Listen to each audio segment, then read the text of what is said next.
আমাদেরকে শিখিয়েছেন, পড়িয়েছেন, বলেছেন যে আদব হচ্ছে স্বর্ণরূপর চাইতে দামি জিনিস। যার মধ্যে আদব নাই তার মধ্যে কিছু নাই, যার মধ্যে আদব নাই তার কিছুই নাই। যে ব্যক্তি আদব দেখাতে পারবে না সে কিছুই হতে পারবে না। আজকে গ্রামে গঞ্জে শহরে বন্দরে এই আদবের খুব অভাব। আসসালামু আলাইকুম ওয়া রাহমাতুল্লাহি ওয়া বারাকাতুহু। نحمده ونستعينه ونستغفره ونؤمن به ونتوكل عليه ونعوذ بالله من شرور أنفسنا ومن سيئات أعمالنا من يهده الله فلا مضل له ومن يضلله فلا هادي له ونشهد أن لا إله إلا الله وحده لا شريك له ونشهد أن سيدنا وحبيبنا ومولانا محمدا عبده ورسوله الذي أرسله بالحق بشيرا ونذيرا وداعيا إلى الله بإذنه وسراجا منيرا فقد قال الله تعالى في كلامه المجيد وفرقانه الحميد। শরীয়তপুর জেলাধীন ডামুড্ডা সিড্ডা বড় মীরাবাড়ি জামে মসজিদ এর মুসল্লিদের উদ্যোগে আয়োজিত দ্বিতীয় বার্ষিক কোরআনুল কারীমের এই ওয়াজ ও দোয়ার মাহফিলের মান্যবর জনাব সভাপতি সৈয়দ আব্দুল হাই বাদশাহ মীর বারাকাল্লাহু ফি হায়াতি, এই প্রোগ্রামের আমন্ত্রিত মেহমান বৃন্দ, হাজরাত উলামায়ে কেরাম, ফুদালায়ে আযম, আসসালামু আলাইকুম ওয়া রাহমাতুল্লাহ। লাখ কোটি শুকরিয়া আদায় করছি সে মহান মুনিব আল্লাহ সুবহানাহু ওয়া তাআলার দরবারে, যিনি আজ গোটা বাংলার জমিনকে কোরআনের জন্য উন্মুক্ত করে দিয়েছেন। আজ সারা বাংলাদেশের কোরআনের মাহফিলগুলি হচ্ছে আল্লাহর জমিনে, কোন রকম বাধা বিপত্তি ছাড়াই, কোন রকম অনুমতির নামে হয়রানি ছাড়াই, ঠিক না? এত বড় মাহফিলের আয়োজন করেছেন, অনুমতি লেগেছে? কোরআনের কথা আল্লাহর জমিনে হবে, এটার আবার অনুমতি কিসের? কিন্তু বিগত বছরগুলিতে এই ধর্ণা আমাদের ধরতে হয়েছে। আর অনুমতি দিয়েছে কোরআনের ওই সব লোক যারা পেশাব করে পানি নেয় না, যারা ঘুষ খায়, ঘুষ বাণিজ্য করে, আলেম ওলামাকে বিদ্বেষের চোখে দেখে, ঠিক না? আমার বন্ধুগণ, এই জাতীয় অবস্থা থেকে যিনি আমাদেরকে আজাদি দান করলেন, মুক্ত মঞ্চে মুক্ত কণ্ঠে আমাদেরকে কোরআন শোনা এবং বলার তৌফিক দিয়েছেন, সে মহান মুনি, আকাশ এবং জমিনের স্রষ্টা, কাল কিয়ামত দিবসের নিরঙ্কুশ একচ্ছত্র ক্ষমতার অধিপতি, যার কাছে আপনাকে আমাকে সকলকে উপস্থিত হতে হবে, এই দুনিয়ার জীবনের পূর্ণাঙ্গ হিসাব পেশ করতে হবে। সে রব্বুল আলামিন, আহকামুল হাকিমিন আল্লাহ সুবহানাহু ওয়া তাআলার দরবারে আমরা দিল খুলে প্রাণ ভরে মহব্বতের সাথে কালিমাতুশ শুকর আদায় করছি। সকলেই পড়ি আলহামদুলিল্লাহ। একটু মহব্বতের সাথে পড়ি আলহামদুলিল্লাহ।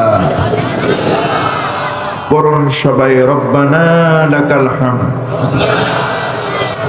হামদান কাসীরান তৈয়িবান মুবারাকান ফীহি ইয়া রাব্বি লাকাল হামদু কামা ইয়ানবাগি লিজালালি ওয়াজহিক ওয়া আযীমি সুলতানিক লাকাল হামদু বিল ঈমান লাকাল হামদু বিল ইসলাম লাকাল হামদু বিল কুরআন ইয়া যাল জালালি ওয়াল ইকরাম আমিন ইয়া রাব্বাল আলামিন। সম্মানিত শরীয়তপুরের ডামুড্ডার ভাইয়েরা, আপনারা কেমন আছেন? আলহামদুলিল্লাহ, আমিও ভালো আছি। জানতে চেয়েছেন, আলহামদুলিল্লাহ ওয়া শুকরুলিল্লাহ সুম্মা নাকুলু আলহামদুলিল্লাহি রাব্বিল আলামিন। আজকের এই প্রোগ্রাম অত্যন্ত প্রাণবন্ত একটি অনুষ্ঠান, ঠিক না? না আছে খুব ঠান্ডা, আর গরমের তো বালাই নেই। এবং আমি দেখতে পাচ্ছি মঞ্চ ভর্তি মেহমান বৃন্দ, এবং সবচেয়ে এই মাহফিলের প্রধান আকর্ষণ আপনারা যারা সামনে বসে আছেন আল্লাহর কোরআন শোনার জন্য। আর এই শরীয়তপুর, ডামুড্ডা, বেদরগঞ্জ অঞ্চলের মাহফিলগুলিতে আগত শ্রোতাদের জন্য একটু মেহমানদারির ব্যবস্থা থাকে। আলহামদুলিল্লাহ, আমাদের বরিশালে এর ওয়াজ চালু আছে, শুকরিয়া, এটা ভালো। সেই মাগরিব থেকে নিয়ে শুরু করে রাত 11টা, 11:30 পর্যন্ত একটি মানুষ ময়দানে বসে আল্লাহর কোরআন শুনবে, একটু মেহমানদারি, এটা খারাপ কিছু নয়, ঠিক না? ভালো। কিন্তু এই মেহমানদারির হক আবার আদায় করতে হবে। কিছু লোক আছে, বিশেষ করে আমার কলিজার টুকরা যুবক ভাইরা, দেখবেন এই মাহফিলের কানায় কোনায়, প্যান্ডেলের কোনায় কোথাও জায়গা থাকবে না ঠিক 1 ঘন্টা পরে, ঠিক না? ওনারা একেবারে ঠিক সময় মতো এসে যাবে। আমি ওনাদেরকে বলবো, প্যান্ডেল তো ভরে গেছে আলহামদুলিল্লাহ, কিন্তু এখনো যারা রাস্তাঘাটে দোকানপাটে ঘোরাফেরা করতেছেন, তাবাররুকের হক যেন আদায় হয়, এই জন্য চলে আসবেন। 1 ঘন্টা, 1 থেকে 1 ঘন্টা আল্লাহর কোরআন আমরা শুনবো, মেসেজ গ্রহণ করব। আমিও জানি না, আপনিও জানেন না কোরআনের কোন কথাটুকু আপনার আমার অন্তঃকরণে হেদায়েতের আসর করবে, ঠিক না? হেদায়েতের নূর বীজ বপন করবে। মাহবুব মেহেরবান জানেন, হেদায়েত তো আমি আপনাকে দিতে পারবো না, আমি আপনাকে জান্নাত দিতে পারবো না, জাহান্নামেও পাঠাতে পারবো না, তবে জান্নাত এবং জাহান্নামের কথা আপনাকে শোনাতে পারবো। এই পৃথিবীর কোন আলেম ওলামা তো দূরের কথা, পীর বুজুর্গ তো দূরের কথা, নবী রাসূলরা পর্যন্ত হেদায়েতের মালিক ছিলেন না, ঠিক না? হযরত নূহ আলাইহিস সালামের 4 সন্তান। কয় সন্তান? 4 সন্তান, হাম, সাম, ইয়াফিস, কেনান। একজন দামি নূহ আলাইহিস সালামকে সানি আদম বলা হয় তাফসীরের ভাষায়। আমার ভাইরা, হযরত নূহ আলাইহিস সালামের 3টি সন্তান, হাম, সাম, ইয়াফিস, 3 জনে কালেমা পড়লো, আল্লাহর উপর ঈমান আনলো, নবীর প্রতি ঈমান আনলো, তারা আনুগত্য করলো। কিন্তু এক অবাধ্য সন্তান কেনান, সে এতটাই উচ্ছৃঙ্খল, সে বলল, যখন নূহ আলাইহিস সালামের সতর্ক বার্তার পরেও জাতিরা ফিরল না, তুফান যখন শুরু হয়ে গেল, আল্লাহর গজব, নূহ আলাইহিস সালাম তার সন্তানকে বলছে, প্রাণের পুত্র, আযাব তো শুরু হয়েছে, গজব তো শুরু হয়েছে, এখনো সময় আছে, কালেমা পড়ে ঈমান এনে আল্লাহর প্রতি নৌকা আরোহণ করো। কেনান বলেছিল, তোমার তুফানের গতি, উচ্চতা যত উঁচু হবে, এর থেকে বড় উঁচু পাহাড়ে আমি আশ্রয় নেব। মাআযাল্লাহ, নাউযু বিল্লাহি মিন যালিক। আল্লাহর গজবকে যারা ভয় করে না, তাদের উপর আল্লাহর গজব কমে আসে না বেরিয়ে আসে? বের হয়ে আসে, বড় হয়ে আসে।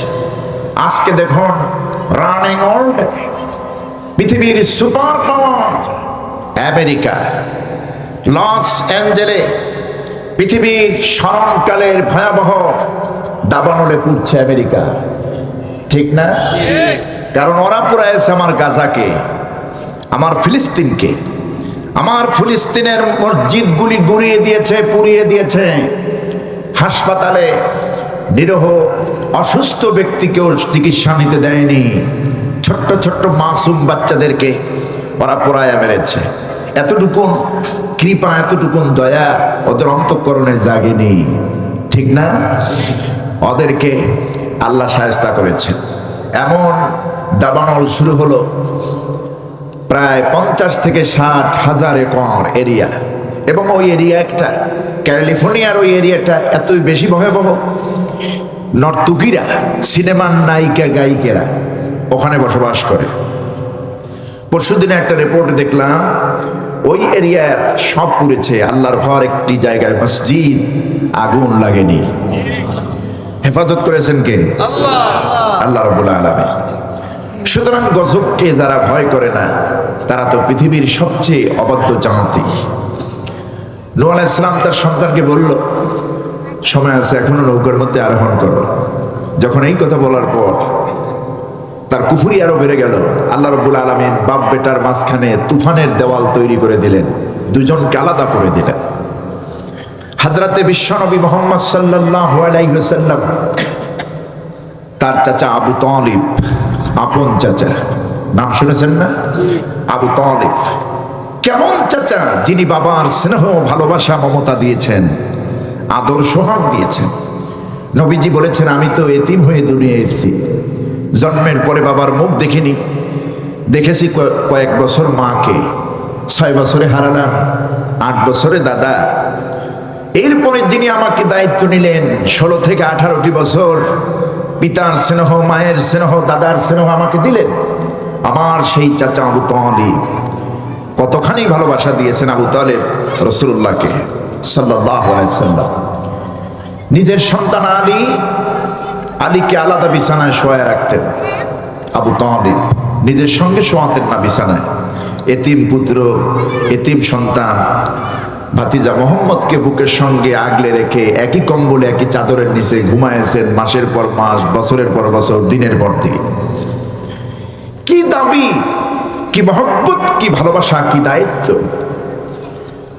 একদিন বিশ্বনবী আবু তালিবের ইন্তেকালের সময় যখন ঘনিয়ে এসছে, জীবনের শেষ সাহায্য যখন চলে আসলো, নবীজিকে বলছে, চাচাজি, আপনি আমাকে যেই পরিমাণ ভালোবাসেন, আমিও আপনাকে যেই পরিমাণ ভালোবাসি, এর পরিমাপ করার যন্ত্রই পৃথিবীতে নাই। আমি চাই এই ভালোবাসা অটুট থাকুক, জারি থাকুক বেহেশত পর্যন্ত, জান্নাত পর্যন্ত।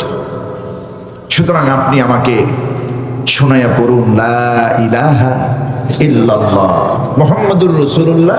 কালেমার শেষ অংশ না বললেও হবে, শুধু আপনি বলুন, লা ইলাহা ইল্লাল্লাহ। আল্লাহ ছাড়া কোনো ইলাহা নাই, মাবুদ নাই, উপাস্য নাই, বিধানদাতা নাই, আইনদাতা নাই।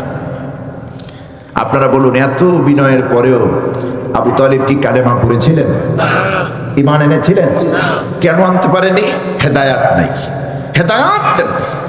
হেদায়াত তো নবীরা কন্ট্রোল করেন না, পৃথিবীর কোন নবীকে আল্লাহ হেদায়েতের মালিক বানাননি। হেদায়াত একমাত্র আল্লাহ রাব্বুল আলামিন, তিনিই কন্ট্রোল করছেন, ঠিক না? আল্লাহ রাব্বুল আলামিন রাসূল পাক সাল্লাল্লাহু আলাইহি ওয়াসাল্লাম কি সঙ্গে সঙ্গে ওহী দিয়া জানায় দিলেন, হাবিব, মন খারাপ করবেন না, বেজার হবেন না। ইন্নাকা লা তাহদি মান আহবাবতা ওয়ালাকিন্নাল্লাহা ইয়াহদি মান ইয়াশা। নবী, আপনি চাইলে আপনার পছন্দ মতো, আপনার ভালোবাসার কোন পাত্রকে আপনি হেদায়েত দিতে পারবেন না, কারণ আমি আল্লাহ রাব্বুল আলামিন আপনাকে হেদায়েতের মালিক বানাই নাই। আমি আপনাকে হেদায়েতের মালিক বানাই।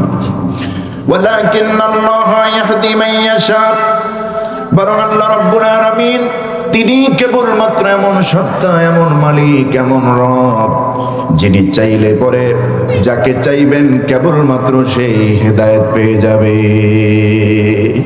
সুবহানাল্লাহ। সুতরাং ভাইরা, হেদায়েতের মালিক কে? আল্লাহ রাব্বুল আলামিন। আমি আপনি হেদায়েতের মালিক না, জান্নাতের মালিক আপনি আমি নই। আমার দেশে তো জান্নাতও দিয়ে দেওয়া হয়, ঠিক না? আপনি জান্নাতের মালিক, নিজে জান্নাতে যাবে কিনা কোনো খবর নেই, জান্নাতের মালিকেরা দিয়ে দেয়। আমি আপনাদের খেদমতে আর ভূমিকা লম্বা করব না। কোরআনে কারীমের সূরাতুন নিসা থেকে একটি আয়াত তেলাওয়াত করেছি। এই তেলাওয়াতকৃত আয়াতের আলোকে আমি অল্প জ্ঞানে আপনাদের সামনে কিছু কথা বলতে চাই, যদি আমার রব আমাকে একটু ভিক্ষা দেন। আমা তাওফীকি ইল্লা বিল্লাহ আলাইহি তাওয়াক্কালতু ওয়া ইলাইহি উনীব। আমরা পড়ি আমিন। যে ভাইরা রাস্তায় দাঁড়িয়েছেন, ঘেটে দাঁড়িয়েছেন, আশপাশে আছেন, খুবই গুরুত্বপূর্ণ একটি আলোচনা, খুবই সিগনিফিকেন্সপূর্ণ, তাৎপর্যপূর্ণ একটি বয়ান আজকের এই আলোচনায়। আমি বিশ্বাস করি আপনারা খুব শান্ত সৃষ্টভাবে ভদ্রতা, কোরআনের আদব রক্ষা করে এই কথাগুলি শুনবেন বলে আশা করি। এবং চলে আসুন, এই যে খালি জায়গাটা সামনে, ওনারা অনেকে পিছনে বসতে পারে না, মুরব্বী যারা আছেন বসবেন।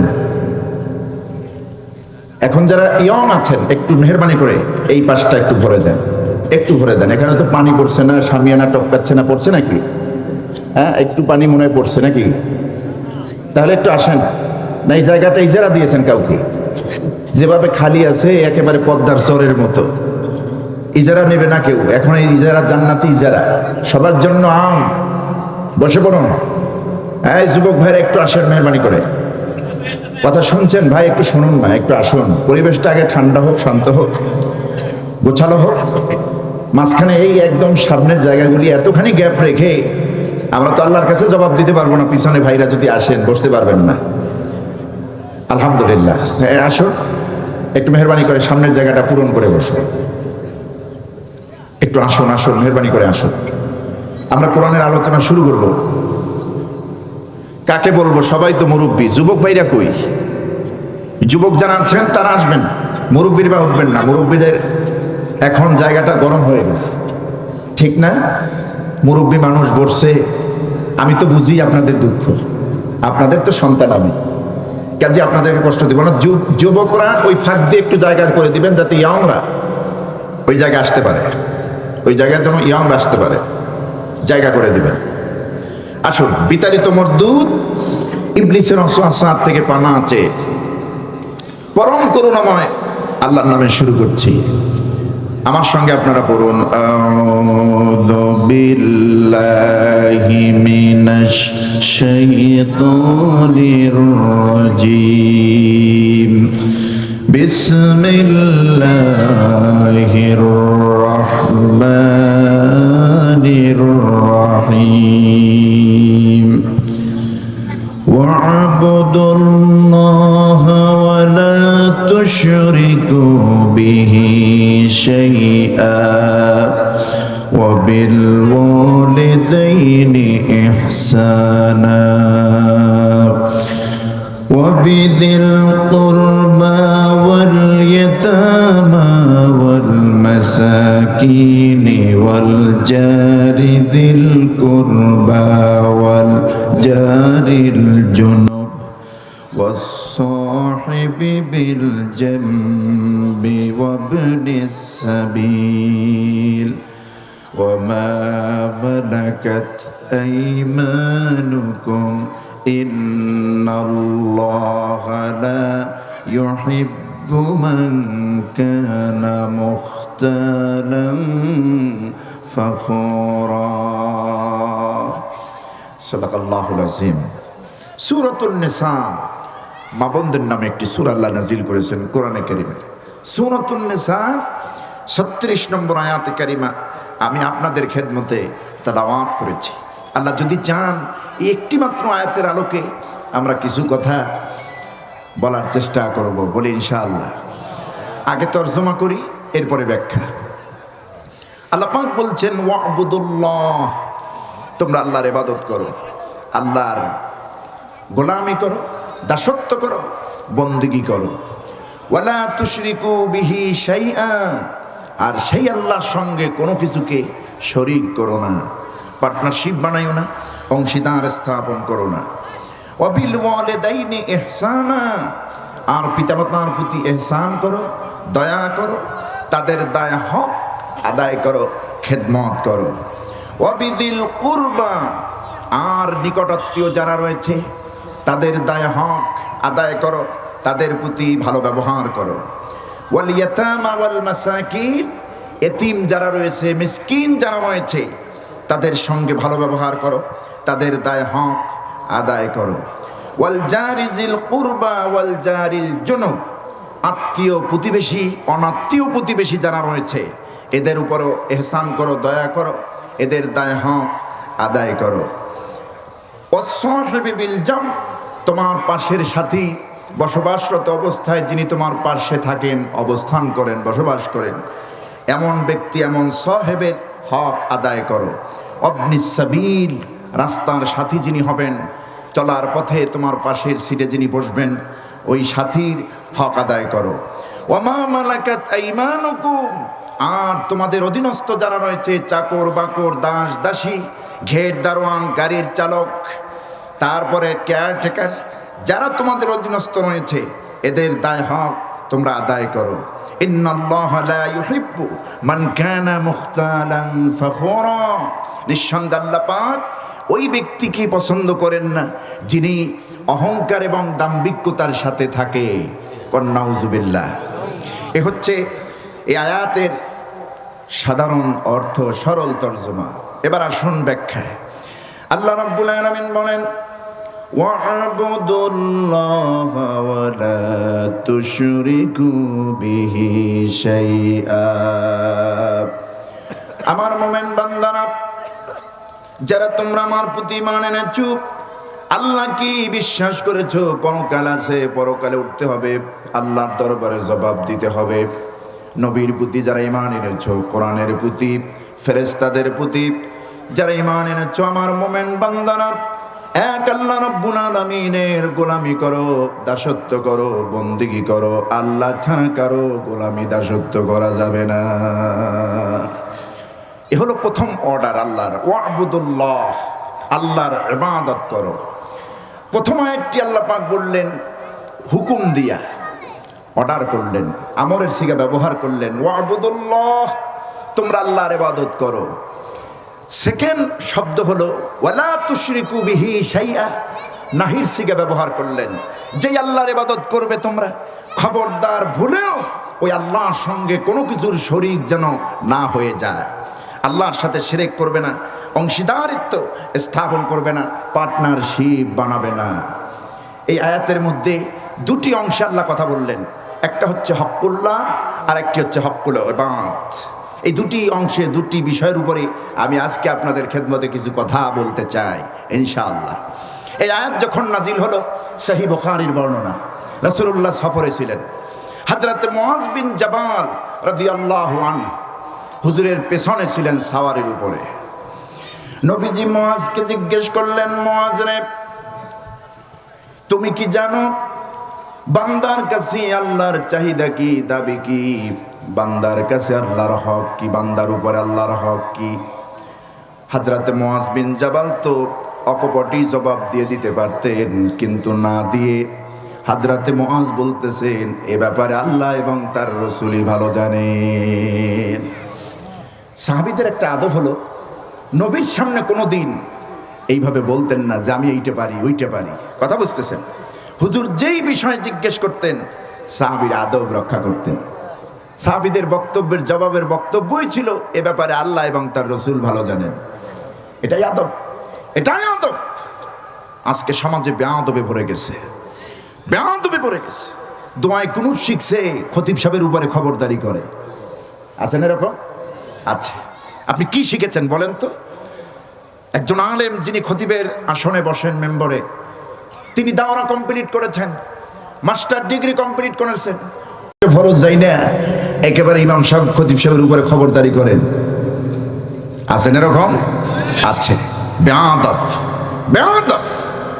এই বেয়াদব জান্নাতের সামান্য ঘ্রাণটুকু পাবে না, কারণ বেয়াদব হচ্ছে শয়তানের, শয়তান হচ্ছে বেয়াদবের মুরব্বী।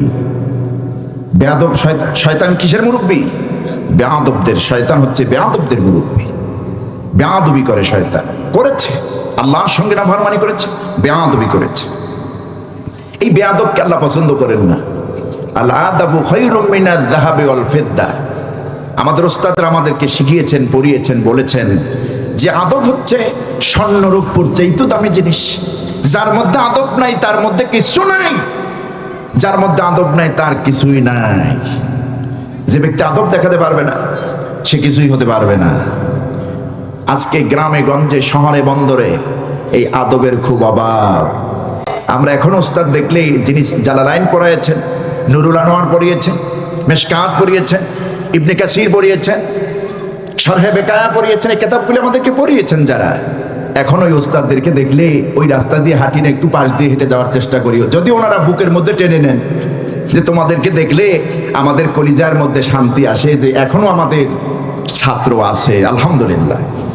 কিন্তু বেশিরভাগ এখন যুগ এসেছে এমন, ছাত্র তার শিক্ষকের কাঁধে হাত দিয়ে চলতে চায়, শিক্ষকের সামনে দুই আঙ্গুলের মাঝখানে ওই যে ব্রিক ফিল্ডের চুঙ্গ লাগাতে চায়।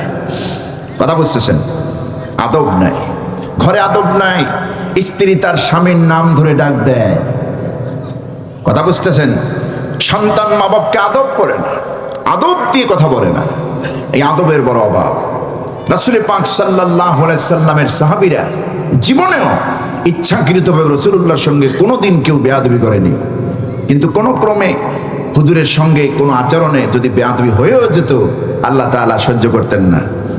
মসজিদে নববীতে রাসূলুল্লাহ খুতবা দিচ্ছেন, আলোচনা করছেন, ডিসকাস করছেন উম্মার মাঝে ধর্মীয় বিষয়। এক গোত্র থেকে কিছু লোক এসছে, গোত্র নেতা বানাবেন, রাসূলের সামনে এসছে, মসজিদে নববীতে হুজুর আলোচনা করছেন। এক পক্ষ নিয়েছে ওমর রাদিয়াল্লাহু তাআলা আনহু, আর এক পক্ষ নিয়েছে হযরতে আবু বকর রাদিয়াল্লাহু তাআলা আনহু। এটিও সহিহ বুখারীর বর্ণনা এসেছে। দুই পক্ষের উম্মতেরা, নবীর সাহাবীরা মসজিদের মধ্যে এমন ভাবে কথা বলতেছেন, গলার আওয়াজটা এত উঁচু হয়ে গেল, আমার নবীজি যে বক্তব্য দিচ্ছেন মোটেই তার আওয়াজ শোনা যায় না। আমার বন্ধুগণ, একটা মসজিদে যদি মুসল্লিদের হট্টগোল লেগে যায়, ইমাম সাহেব খতিব সাহেব যদি বয়ান করেন, ওই বয়ানের সাউন্ড যদি না শোনা যায়, ওই মসজিদের ওই হালতে ওই মসজিদের মুসল্লিদের চাইতে বেয়াদবি আর কিছুতেই হতে পারে না। ইমাম কথা বলতেছেন, খতিব কথা বলতেছেন, আর আপনারা হট্টগোল করলেন, মসজিদের মধ্যে কথাই শোনা যায় না, গলার আওয়াজ উঁচু হয়ে গেল ইমামের উপরে। আল্লাহ রাব্বুল আলামিন এতটুকুন বরদাস্ত করলেন না। এই পৃথিবীতে কাফিররা পর্যন্ত আমার নবীকে যদি কোনো বিষয় কষ্ট দিয়েছেন, গালি দিয়েছে, আল্লাহ মুহূর্তের মধ্যে সহ্য করেন না, আয়াত নাজিল করে দিয়েছেন, জবাব দিয়েছেন। কিন্তু আল্লাহ পাককে যদি কাফিররা গালি দিত, আল্লাহ পাককে নিয়ে যদি ভর্ৎসনাও করতো, আল্লাহর প্রত্যুত্তরে কোনো আয়াত নাজিল করে জবাব দেন নাই। কিন্তু বিশ্বনবীর ব্যাপারে জিরো টলারেন্সে আল্লাহ পাক সামান্য পরিমাণ কাউকে ছাড় দেন নাই। কারণ আবু জাহেল একদিন আমার রাসূলকে বলেছে, ইয়া মুহাম্মদ লাস্তা মুরসালা ওয়া নাবিয়্যা, হে মুহাম্মদ তুমি তো কোনো রাসূল নও, কোনো নবী নও, তুমি কেমন নবী? নিজেকে নিজে নবী দাবি করলি, কি নবী বলে আমরা মেনে নেব? কারণ তুমি তো এতিম ঘরে পয়দা, জন্মের পরে তো তুমি বাপ দেখো নাই, গরিব ঘরে তোমার জন্ম। তো পাগলের পোলা, ঠিক না? নবী হওয়ার জন্য কি ধনী গরিব আছে নাকি? নবী তো আল্লাহ বানান, আল্লাহ পাকের ইচ্ছায়। আবু জাহেল বলছে, তুমি কেমন নবী? মানুষের মতো খানা খাও, হাটে যাও, বাজারে যাও, হাঁটা চলা করো। এই নবী তো আমরা মানি না। নিজে কোরআন পড়তেছো, কি কোরআন নাজিল হয়েছে এটা আমরা বিশ্বাস করি না, নাউজুবিল্লাহ। তুমি যে নবী, তোমার জন্ম হওয়া উচিত ছিল খুব ধনী ঘরে, এতিম ঘরে একটা আল্লাহ নবী বানাবেন, এটা একটা কথা হলো? নবী খুব কষ্ট পেলেন যে আমি এতিম বলে আমার নবী হিসেবে মানে না আবু জাহেল। আল্লাহ রাব্বুল আলামিন এতটুকুন সহ্য করলেন না, সঙ্গে সঙ্গে জবাব দিয়ে আয়াতে কারিমা নাজিল করে দিয়া আমার রাসূলকে সান্ত্বনা করে দিলেন। আল্লাহ পাক জানায় দিলেন, হাবিব শুনুন, ইয়াসিন ওয়াল কুরআনিল হাকীম ইন্নাকা লামিনাল মুরসালিন আলা সিরাতিম মুস্তাকিম। আল্লাহ পাক বলছেন, ইয়াসিন, হে নবী। ইয়াসিন মানে আল্লাহর নবীর একটি নাম, সুবহানাল্লাহ। হে নবী, আপনি আমার রাসূল শুনুন, ওয়াল কুরআনিল হাকীম, প্রজ্ঞাময় কোরআন, বিজ্ঞানময় কোরআনের শপথ করে আমি বলছি, ইন্নাকা লামিনাল মুরসালিন, অবশ্যই অবশ্যই নিঃসন্দেহে আপনি রাসূলদের অন্তর্ভুক্ত, অবশ্যই আপনি রাসূল, এতে কোনো সন্দেহ নাই। ওই আবু জেহেল বেয়াদব বললি কি আর না বললি কি, আমি বলছি আপনি রাসূল। আলা সিরাতে মুস্তাকিম, আপনি আছেন সিরাতে মুস্তাকিমের উপরে প্রতিষ্ঠিত। কোন সুবহানাল্লাহ। সুতরাং আল্লাহ বরদাস্ত করেন নাই, মুহূর্তের মধ্যে বরদাস্ত করেন নাই। মজলিসের মধ্যে কথাবার্তা চলছে, রাসূলুল্লাহ যে বক্তব্য দিচ্ছেন সাহাবীদের কথার গলার আওয়াজে হুজুরের কথা শোনাই যায় না। আল্লাহ রাব্বুল আলামিন সঙ্গে সঙ্গে আয়াত নাজিল করলেন সূরাতুল হুজুরাতে। আপনার আমার বিষয় না, বিষয়টা হলো সাহাবায়ে কেরাম, আমরা যাদেরকে অনুসরণ করে আমাদের জীবন পরিচালনা করব, সাহাবায়ে কেরাম, সেই সাহাবায়ে কেরামদের সাথে আল্লাহ আয়াত নাজিল করলেন। আমি প্রথমেই বলেছি একজন সাহাবীও জীবনে নবীজির সঙ্গে ইচ্ছা করে কোনোদিন বেয়াদবির লেশ মাত্র করেন নাই। মসজিদে নববীতে অলরেডি বেয়াদবি হয়ে গেছে, নবীর সামনে উঁচু কণ্ঠে জোরে কণ্ঠে যখন কথা বলেছেন সাহাবীরা, সাহাবীদের কণ্ঠের আওয়াজের কারণে আমার নবীর কণ্ঠের আওয়াজ যখন নিচু হয়ে গেল, আওয়াজ শোনা যায় না, আল্লাহ বরদাস্ত করলেন না। আল্লাহ রাব্বুল আলামিন আয়াত নাজিল করে দিলেন, ইয়া আইয়ুহাল্লাযীনা আমানু লা তারফাউ আসওয়াতাকুম ফাওকা সাওতিন নবী। হে আমার ইমানদার বান্দারা, লা তারফাউ আসওয়াতাকুম ফাওকা সাওতিন নবী, তোমাদের গলার আওয়াজ যেন আমার নবীর কণ্ঠের আওয়াজের চেয়ে উঁচু না হয়ে যায়। তোমাদের কণ্ঠের আওয়াজ যেন লাউড স্পিকার না হয়ে যায়, আমার নবীর কণ্ঠের চেয়ে তোমাদের কণ্ঠ যেন উঁচু না হয়ে যায়। এটা নাজিল করলেন সাহাবায়ে কেরামদের উপরে। কাদের উপরে? সাহাবায়ে কেরামের একজনের আমল কি সারা পৃথিবীর উম্মত মিলালেও সমান হবে? সুবহানাল্লাহ। সেই সাহাবীদেরকে আল্লাহ অ্যালার্ট করতেছেন, সংকেত দিচ্ছেন, সাবধান করছেন, লা তারফাউ আসওয়াতাকুম ফাওকা সাওতিন নবী, তোমাদের কণ্ঠের আওয়াজ যেন উঁচু না হয় তোমাদের নবীর কণ্ঠের আওয়াজের চেয়ে। যদি তোমাদের কণ্ঠের আওয়াজ উঁচু হয়ে যায় আমার নবীর চেয়ে, এমন বেয়াদবি যদি তোমাদের থেকে হয়ে যায়, আমি আল্লাহ রব্বুল আলামিন বলে দিলাম তোমাদের জীবনের সমস্ত কৃত আমলগুলি তোমাদের অজান্তে বরবাদ হয়ে যাবে। নাউযুবিল্লাহি মিন যালিক। সাহাবায়ে কেরামের আমল যদি বরবাদ হয়ে যায়, অথচ নিজেরা জানবেও না যে কোন সময় আমাদের আমলনামা থেকে আমলগুলি বরবাদ হয়ে গেছে। এই ঘোষণা কার? আল্লাহ। তাহলে দেখুন আদবের আয়াত অত্যন্ত ভয়ানক। আদব অত্যন্ত গুরুত্বপূর্ণ একটি বিষয়, ছেলে খেলার বিষয় নয়, সামান্য বিষয় নয়। একটি আদব একটি সুন্দর ঘর, একটি সুন্দর পরিবার তৈরি করতে পারে। আদবওয়ালা একটা সমাজ সুন্দর সমাজ তৈরি করতে পারে। আদবওয়ালা মানুষগুলি একটি সুন্দর রাষ্ট্র গঠন করতে পারে, ঠিক কিনা? এই আদবের বিকল্প কিছুই নাই। হযরত মুআজ বিন জাবালকে হুজুর জিজ্ঞেস করলেন, মুআজ বিন জাবাল, এই আয়াতের শুনে হুজুর বলছি, তুমি কি জানো বান্দার কাছে আল্লাহর হক কি? মনে আছে আপনাদের? বান্দার কাছে আল্লাহর দাবি কি, হক কি? হযরত মুআজ বিন জাবাল বলছেন, হুজুর এই ব্যাপারে আল্লাহ এবং তার রাসূলই ভালো জানেন। নবীজি বললেন, বান্দার কাছে আল্লাহর হক, বান্দার কাছে আল্লাহর দাবি হলো মুআজ, বান্দা শুধুমাত্র আল্লাহ রাব্বুল আলামিনের গোলামি করবে, আল্লাহর সঙ্গে কাউকে শরীক করবে না। এটা হলো আল্লাহর বান্দার কাছে আল্লাহর হক, বান্দার কাছে আল্লাহর দাবি। 2 নম্বর পয়েন্ট, নবীজি বলছেন, মুআজ রে, আল্লাহর কাছে বান্দার কি হক তুমি কি জানো? আল্লাহর কাছে বান্দার কি দাবি, কি হক রয়েছে তুমি কি বলতে পারো? এ ব্যাপারেও নবীজি জবাব দিলেন। নবীর সাহাবী মুআজ বললেন, ইয়া রাসূলুল্লাহ, হে আল্লাহ এবং তার রাসূলই এ ব্যাপারে ভালো জানেন। বিশ্বনবী বললেন, শোনো মুআজ, আল্লাহর কাছে বান্দার হক হচ্ছে, আল্লাহর কাছে বান্দার দাবি হলো যেই বান্দা আল্লাহর গোলামি করবে, আল্লাহর সাথে কাউকে শরীক করবে না, ওই বান্দার প্রতি জাহান্নামের আগুনকে হারাম করে দেওয়া হলো আল্লাহর কাছে বান্দার দাবি। আমি ইবাদত করব আল্লাহ, আল্লাহর সাথে কাউকে শরীক করব না, এটা আমার দায়িত্ব। আর আল্লাহর দায়িত্ব হচ্ছে আমার উপরে জাহান্নামের আগুনকে কি করা? হারাম করে দেওয়া। আমার বন্ধুগণ, সুতরাং আল্লাহ পাক বলছেন, ওয়ালা তুশরিকু বিহি শাইআ, আল্লাহর সাথে কাউকে শরীক স্থাপন করবে না। বন্দেগী করতে হবে আল্লাহর, ইবাদত করতে হবে আল্লাহর। এ নির্দেশ কার? আল্লাহ। আর বন্দেগী করার জন্যই আল্লাহ আমাদেরকে পাঠিয়েছেন, সৃষ্টি করেছেন। যেমন কোরআনে কারীম আল্লাহ রাব্বুল আলামিন অন্যত্র বলেন, وَمَا خَلَقْتُ الْجِنَّ وَالْإِنسَ إِلَّا لِيَعْبُدُونَ। আমি জিন এবং ইনসান কি, মানুষকে এবং জিন কি শুধুমাত্র কেবলমাত্র একমাত্র আল্লাহ রাব্বুল আলামিন, আমি আল্লাহ পাকের ইবাদতের জন্যই সৃষ্টি করেছি। সুবহানাল্লাহ। এখন আসুন ইবাদত, ইবাদত অর্থ কি? ইবাদত কি? ইবাদতের মানে কি? ইবাদত শব্দের অর্থ হলো, আল্লামা ইবনে কাসির রাহমাতুল্লাহ আলাইহি তার ব্যাখ্যা গ্রন্থে লিখেছেন, আল ইবাদাহ আব্দুন শব্দ থেকে এসেছে, আইন বাদাল, আব্দুন থেকে এসেছে ইবাদাহ।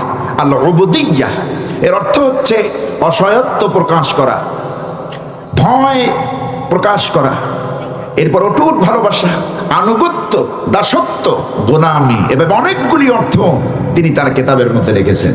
তো দাসত্ব যদি করতে হয়, গোলামি যদি করতে হয়, আনুগত্য যদি করতে হয়, আল্লাহর বিকল্প কেউ আছে?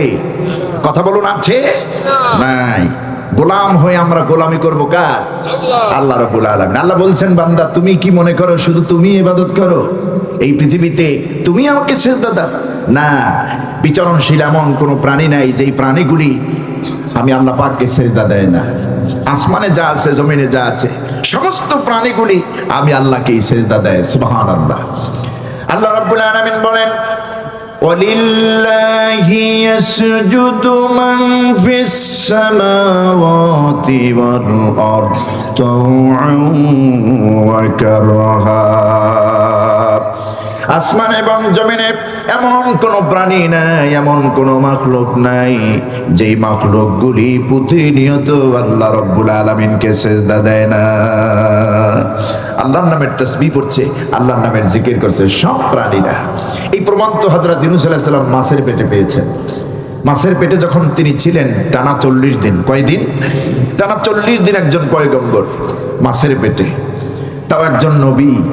আমার বন্ধুগণ, ইমানের পরীক্ষা দিতে গিয়ে হযরত ইউনূস আলাইহিস সালাম মাছের পেটে থাকলেন 40 দিন। আল্লাহর হুকুমে আল্লাহ রাখলেন, মাছকে নির্দেশ করলেন, ইউনূস আলাইহিস সালামকে গ্রাস করলো। মাছকে আল্লাহ অর্ডার করলেন, মাছ হজম তো দূরের কথা, সামান্য বেয়াদবিও যেন আমার ইউনূসের সঙ্গে না হয়ে যায়, গোশতাকি যেন না হয়।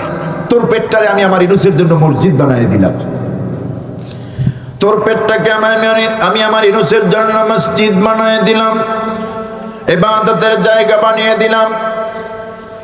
হযরত ইউনূস আলাইহিস সালাম পয়গম্বর টানা 40 দিন পর্যন্ত মাছের পেটে রইলেন। ঘোর অন্ধকার, এত অন্ধকার, তাফসীরের মধ্যে এসেছে নিজের দেহটা পর্যন্ত নিজে দেখতে পায় নাই। আমার ভাইরা, যতটা সহজ মনে করি আমরা, আসলে কিছু সহজ নয়। মাছের পেট, মাছ যত বড়ই হোক সেটা তো মাছ। সেই মাছের পেটে একজন নবী, কেউ নাই, কোনো সাড়া নাই, রাখছেন আল্লাহ। কবে মুক্তি দিবেন তাও জানেন আল্লাহ। ওইখানে বৈশা তিনি ইউনূস আলাইহিস সালাম শুনতে পাচ্ছেন, গুনগুন করে আওয়াজ শুনতে পাচ্ছেন। সমুদ্রের অতল তলদেশে থাকা ছোট্ট বড় সব প্রাণীর আল্লাহর নামে জিকির করতেছে। সমুদ্রের অতল তলদেশে যত প্রাণী আছে এগুলি কার জিকির করে? আল্লাহর নামে, আল্লাহর নামের তাসবিহ করে। এই যে আমরা সকালবেলা পাখিদেরকে শুনি কুহু কুহু আওয়াজ, তাই না? কুহু কুহু আওয়াজ করে ঝাঁকে ঝাঁকে পাখি উড়ে যায়, বাসা থেকে বেরিয়ে যায় খালি পেট নিয়ে। আমরা তো ওদের কণ্ঠে শুনি কুহু কুহু আওয়াজ। আল্লাহ রাব্বুল আলামিন বলেন, বান্দারে এই পাখিগুলি পাখির ঝাঁকেরা কুহু কুহু আওয়াজ বলে কিছুই বোঝায় না। এই পাখিগুলি একান্তভাবে তোমার রবের জিকির করতে করতে বাসা থেকে বেরিয়ে যায়, খালি পেট নিয়ে বেরিয়ে যায়। একটা পেটেও খালি, একটা পেটেও ভরা নয়, কারণ সকালবেলা যখন বেরিয়ে গেল খালি পেট নিয়ে পাখিরা বেরিয়ে গেল। এই পাখির কণ্ঠে তোমরা শুনতে পাও কুহু কুহু। সিলেটের একটা জায়গা আছে মৌলভীবাজারে, হাকালুকি হাওর। আমার আগামী পরশুদিন সিলেটে সেইখানে মাহফিল, আর আগামীকাল হলো সিলেটের আর এক জায়গায় সুনামগঞ্জ। এখান থেকে প্রোগ্রাম করে সেই সুনামগঞ্জে যাবো ইনশাআল্লাহ। তো সেই হাকালুকি আরো 3-4 বছর আগে একবার ওই এলাকায় মাহফিলে গিয়েছিলাম, আবার পরশুদিন যাচ্ছি। তো সেই হাকালুকি এত বড় বিশাল এরিয়া, বিশাল এরিয়ার হাওর। ওনারা বলেছেন শুধু বাংলাদেশ নয়, গোটা এশিয়ার মধ্যে এত বড় হাওর নেই, এত বড় বিশাল আকারের হাওর। কথা বুঝতেছেন? লক্ষ লক্ষ হাজার হাজার লক্ষ লক্ষ পাখি সেখানে দিনের বেলা থাকে, রাতের বেলা উড়াল দিয়া সন্ধ্যার আগে সবাই আবার জায়গা মতো বাসায় চলে যায়। 3-4টা বড় বড় ব্রেন্ডি গাছ আছে, সেখানে গিয়ে আশ্রয় নেয়, রাতে থাকে। একটা ঘর আছে, পরিত্যক্ত ঘর, সেই ঘরে থাকে। আমার কাছে মনে হলো লক্ষ লক্ষ এই প্রাণীর খাবারের ব্যবস্থা আল্লাহ তুমিই তো করো। আফ্রিকা একটা জঙ্গল আছে, আপনারা নাম শুনবেন, নাম কি? অ্যামাজন জঙ্গল। অ্যামাজন জঙ্গল এই বাংলাদেশের ভৌগোলিক আকৃতিতে 25টি দেশ মিলালে যা হয় এরকম সাইজের একটি জঙ্গল অ্যামাজন জঙ্গল। কথা বুঝতেছেন? সেই জঙ্গলে কত প্রাণী আছে, আজও পর্যন্ত প্রাণীবিদরা এই তথ্য বের করতে পারে নাই কত জাতের প্রাণী আছে। আমার বন্ধুগণ, এই সব প্রাণীদেরকে খাবারের ব্যবস্থা পৃথিবীর কোনো গভর্নমেন্ট করে না। কি খেয়েছে কি না খেয়েছে দুনিয়ার কোন সরকার বহন করে না, খোঁজ নেয় না, খবর নেয় না। আল্লাহ পাক বলছেন, বান্দারে জমিনে আর স্থলে আর পানিতে যত জায়গায় আমার মাখলুকাত রয়েছে এই সব প্রাণীদের খাবারের ব্যবস্থা আমি আল্লাহ রাব্বুল আলামিন নিজেই করি। ওয়া মা মিন দাব্বাতিন ফিল আরদি ইল্লা আলাল্লাহি রিজকুহা। বিচরণশীল এমন কোন প্রাণী নেই যেই প্রাণীর খাবারের ব্যবস্থা আমি আল্লাহ করি না। সুবহানাল্লাহ। আমরা আর খাই কি? 3 বেলায় 3 কেজি খাই সর্বোচ্চ, হ্যাঁ, এর চেয়ে বেশি তো না, 3 কেজি। কিন্তু মানুষের চাহিদা অনেক বেশি। সমস্ত প্রাণীকুল আল্লাহর উপরে ভরসা করে, শুধু মানুষ ছাড়া। তারা বুঝতেছেন? ওই সব মানুষ যারা হারামখোর, যারা হাজার হাজার কোটি টাকা দেশের টাকা বিদেশে পাচার করে, এদের চাহিদা মোটে শেষ হয় না। একজন সরকারি কর্মকর্তা বিদেশে 200, 300, 250, 500 বাড়ি বানালো। এক একটা বাড়ির মূল্য 5 কোটি, 10 কোটি, 50 কোটি, 100 কোটি টাকা। হালাল দিয়া? কথা বলছেন না যে হালাল দিয়া, হারাম দিয়া। এই বাড়িগুলি যদি বাংলাদেশেও বানানো হতো, গরিব মানুষ এখন ভোগ করতো, ঠিক না? হাজার হাজার কোটি টাকা পাচার হলো, দেশের টাকা লুটপাট করা হলো। আর সিজন আসলে, হজের সিজনে প্লেন ভরিয়া 500-1000 লোক হজ করতে যায় হারাম খাইয়া, জনগণেরটা মাইরা। ওরা যখন মিনায় যায়, আমি চিন্তা করি মিনায় যখন শয়তানের গায়ে পাথর মারে, শয়তান খুব আক্ষেপে দুঃখের সাথে বলে, কে রে ভাই, তুই তো আমার জাতি ভাই, আমার গায়ে তুই এরকম পাথর মেরে কেন মুনাফিকি করতেছ? বেঈমানি। আমি যে শয়তানের চাইতে বড় শয়তান তো তুই। জনগণেরটা দারুণ ভাবে মেরে খাওয়ার, আমার আসে পাথর মাইরা লক্ষ লক্ষ টাকা খরচ করে, ঠিক না? দেখছেন না পেটের সাইজ? দেখছেন আমাদের দক্ষিণবঙ্গের একটা টাকার জাজিমে ঘুমায়েছে। নতুন নোট না হলে নাকের কাছে শুকে দেখেছে আগে গন্ধ আসে কিনা, নতুন নতুন ভাব, নাইলে ওই টাকা নিত না। পিয়নের চাকরিতে নিত 15-20 লাখ টাকা ঘুষ। কথা বুঝতেছেন? তাও নাকের ধারে নিত, যদি ঘ্রাণটা না আসে ওই টাকা নিত না। এগুলি পেপার পত্রিকা লেখছে, আন্দাজে বলছি না। টাকার জাজিমে ঘুমায়েছে। এত বড় পেট কোনো কোম্পানির বেল্টে ধরে না, শেষ মাথা দিয়ে এরকম তেনা দিয়ে পেঁচাইয়ে রাখে। কোলাকুলি তো মুঠি করতেই পারবেন না, 1 হাত মাঝখানে গ্যাপ থেকেই যাবে। ওই নেতারা হারাম খাইয়া পেট তরমুজ 3-4টা তেরমুজের মতো করে করছে। রব্বানা যালামনা আনফুসানা, আল্লাহ কয় সিটার তোর মতো দোয়া, তোর দোয়া আমি শুনলাম না। না, নাম বলবেন না ভাই, এমনিতেই ঝামেলা আছি। আমার বন্ধুগণ, রাসূল পাক সাল্লাল্লাহু আলাইহি সাল্লাম বলেছেন, মাত'আমুহু হারামুন, মাশরুবুহু হারামুন, মালবুসুহু হারামুন, ওয়াগুদিয়া বিল হারাম।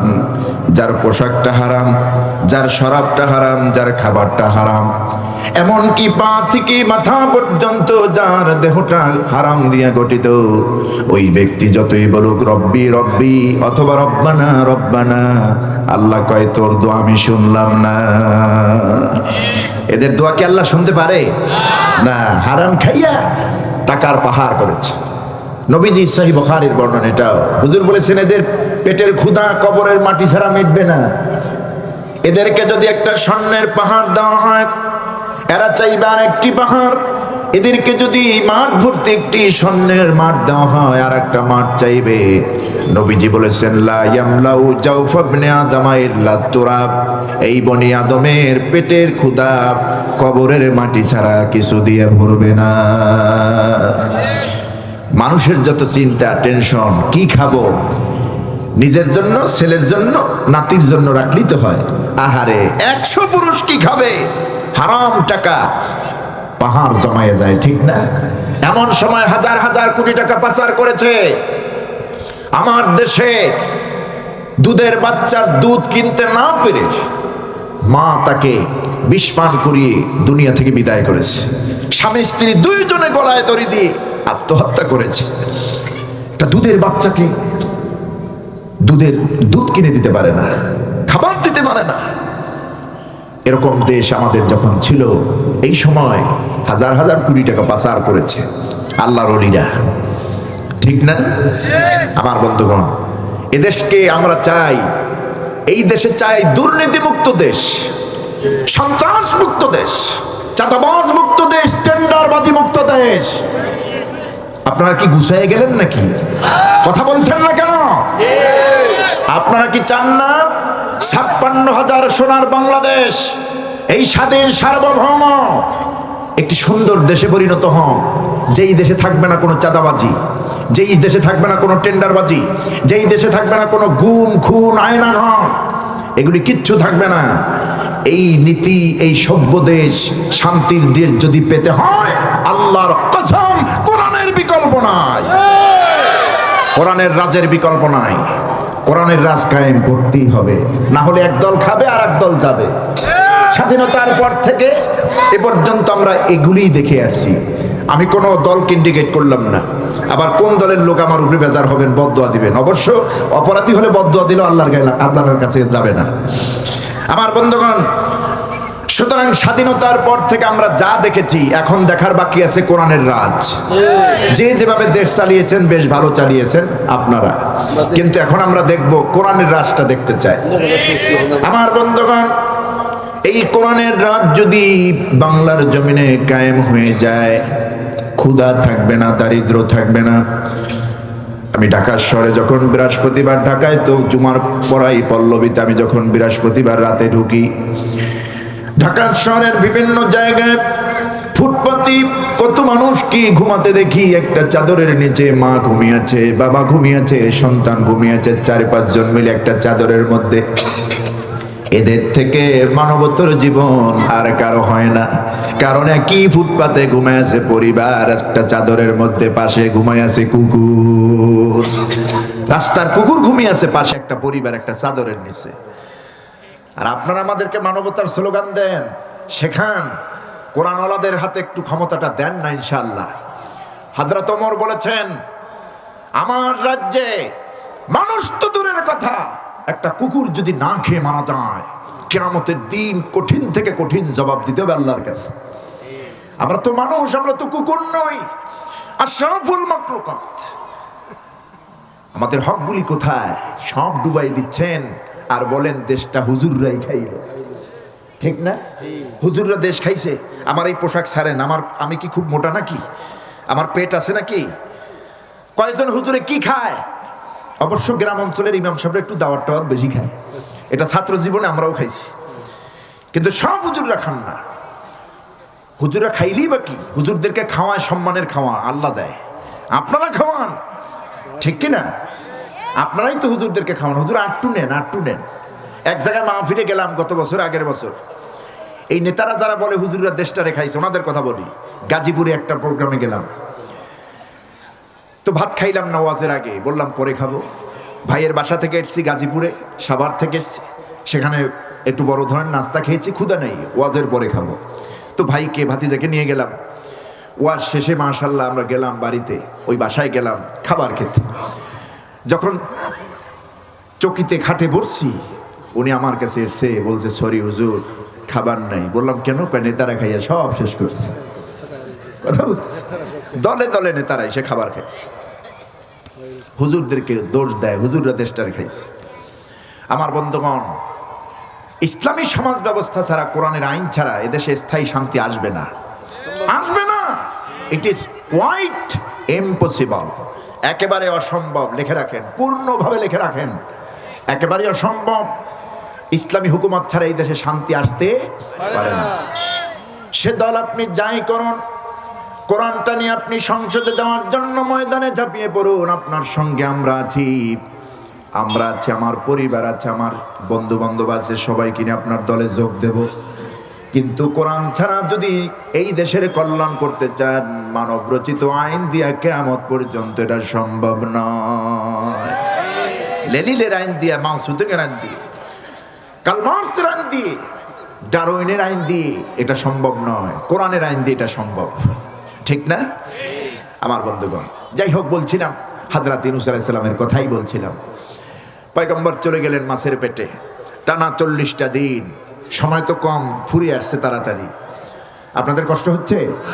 আমি শেষ করব, বেশি রাত করব না আমার বন্ধুগণ। হযরত ইউনূস আলাইহিস সালাম 40 দিন থাকলেন মাছের পেটে। নির্দেশটা কার? আল্লাহর।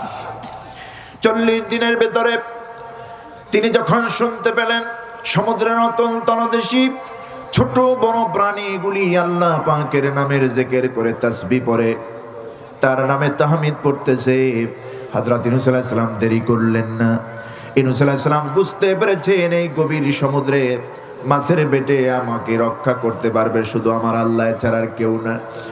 হযরত ইউনূস আলাইহিস সালাম পড়লেন, লা ইলাহা ইল্লা আনতা সুবহানাকা ইন্নী কুনতু মিনাজ জালিমিন। পড়ুন সবাই আমার সঙ্গে, লা ইলাহা ইল্লা আনতা সুবহানাকা ইন্নী কুনতু মিনাজ জালিমিন। এই তাসবিহ তিনি পড়লেন একবার দুইবার নয়, তাফসীরের কিতাবে এসেছে 40 দিনে 24,000 বার এই তাসবিহ পয়গম্বর ইউনূস মাছের পেটে জপেছেন, পড়েছেন। 40 দিন পেরিয়ে গেল। আসরের সময় যখন ঘনিয়ে আসলো, আল্লাহ পাক পছন্দ করলেন, ইউনূসের ডাকে সাড়া দিলেন আর বললেন, ইউনূস আর কষ্ট দেব না, তোমার এবার মুক্তির পালা। সমুদ্রের মাছকে আল্লাহ অর্ডার করলেন, রে মাছ সসম্মানে কিনারায় চলে যা, আমার ইউনূসকে স্বাচ্ছন্দ্যে বের করে দিয়ায়, মুক্তি দিয়ায়। ফাস্তাজাবনা লাহু ওয়া নাজ্জাইনাহু মিনাল গাম্মি ওয়া কাযালিকা নুনজিল মুমিনিন। আল্লাহ পাক বলছেন, আমি আমার ইউনূসের ডাকে সাড়া দিলাম, তাকে ওয়ানাজ্জাইনাহু মিনাল গাম্মি, ঘোর অন্ধকার থেকে, বিপদ থেকে মুক্তি দিয়ে দিলাম। এখানে আল্লাহ রাব্বুল আলামিন ওয়াদা দিয়েছেন শুধুমাত্র ইউনূসকে নয়, এইভাবে করে কিয়ামত পর্যন্ত যত বান্দা আমার মুমিনরা বিপদে পড়বে, বিপদে পড়ে মুসিবতে পড়ে যদি একটা বার আমি আল্লাহকে ডাক দেয়, আমি আল্লাহ ঘোষণা দিলাম, কাযালিকা নুনজিল মুমিনিন। এইভাবে করে আমি আমার মুমিন বান্দাদেরকে বিপদ থেকে মুসিবত থেকে বাঁচাইয়া দেব। সুবহানাল্লাহ। বিপদে ডাকবেন কারে? আল্লাহরে। আল্লাহরে ডাকবেন সব সময়। এ হচ্ছে আল্লাহর ইবাদত, আল্লাহর গোলামি, আল্লাহর দাসত্ব। আল্লাহ বলছেন, তোমরা আমার ইবাদত করো, আমার কাছেই চাও।